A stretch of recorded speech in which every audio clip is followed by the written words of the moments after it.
Don't be afraid. I'm not going to stand up there today. When I was a boy, on Sunday evenings, part of our regular viewing schedule on television was on ABC, a Quinn Martin production, The FBI, starring Ephraim Zimbalist Jr., who had the most unoriginal parents in the world.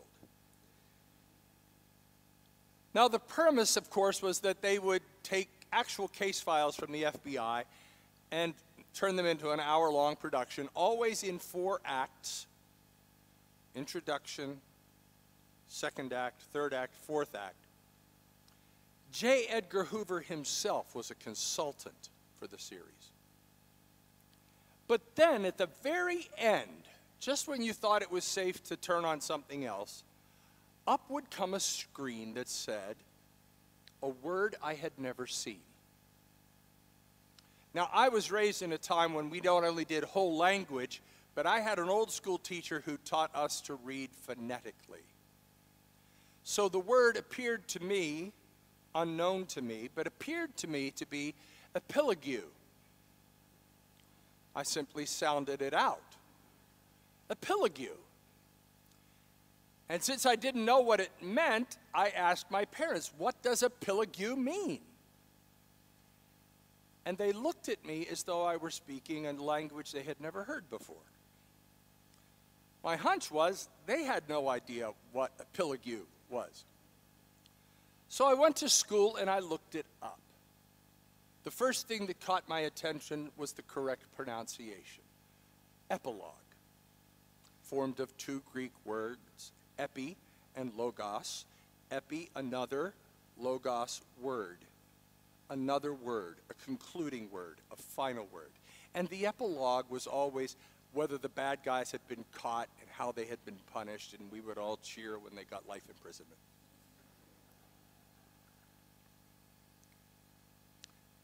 Matthew's story of the birth of Jesus is often treated like an epilogue. It's not the story we want. We much prefer Luke's story. And it came to pass in those days that a decree went out from Caesar Augustus that all the world should be enrolled. We even know it in King James. Not so much Matthew. But what we forget is that the Gospels were written by different people for different purposes to different audiences.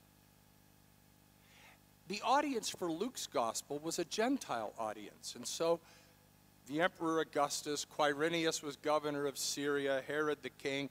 We have all of the upper imperial authority presented.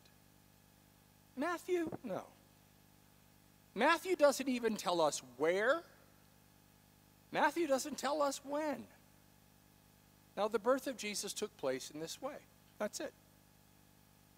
Nothing particularly unusual in Matthew's gospel. No angels singing in the night. Someone's always singing in Luke's gospel, hardly ever in Matthew's. In Luke's gospel, shepherds appear. In Matthew's, wise men from the east will show up. Very different stories, told for completely different purposes. But in Matthew's gospel, which is written to a primarily Jewish audience, 72 times, Matthew says, this was done to fulfill what had been written in the scriptures, or something to that effect. And in this one, in Matthew's version of the Christmas story, the birth of Jesus, we are told, this was done to fulfill what had been written by the prophet, in this case Isaiah.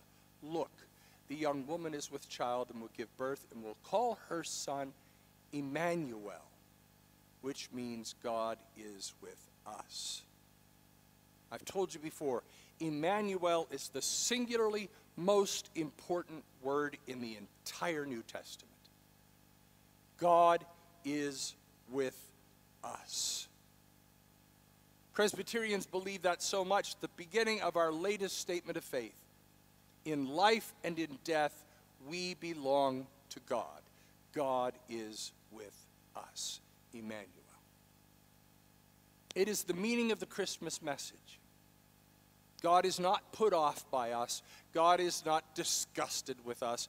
God is not angry with us. God is, in fact, with us. Present, on our side. Everything that you could possibly glean from the meaning of the word with. God is with us. Matthew's story is not an epilogue. It is the good news. God is here. God is now. But this Sunday is a bit of an epilogue. This is the last Sunday in the year and in the decade that we will worship together. It all changes next week. Now, we have spent 10 years together, far more, a couple of tens now. 10 years. If you can think back to what the church was like 10 years ago. 10 years ago, many of you weren't even here. 10 years ago, many were here who are no longer here but have joined the church triumphant. 10 years ago, we faced an uncertain future in some respects. 10 years ago, we were talking about doing some things that are actually almost tradition now. Lots happened in 10 years. I wonder what will happen in the next 10. I'm anxious to see it. And I'll be here for a good bit of it with you.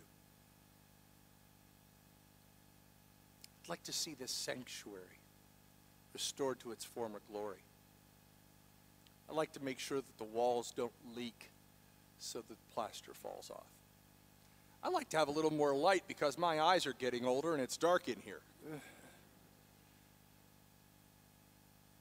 Robert would like a little less sound-absorbent material.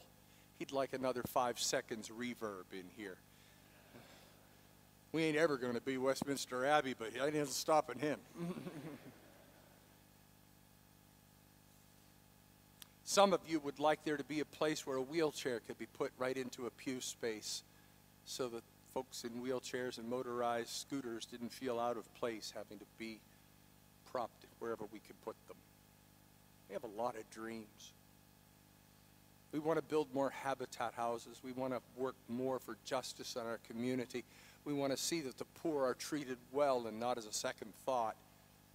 We've got a lot to do. In 10 years, what will the epilogue be of the decade of the 20s? Will you help write that story? Will you help bring dreams into reality?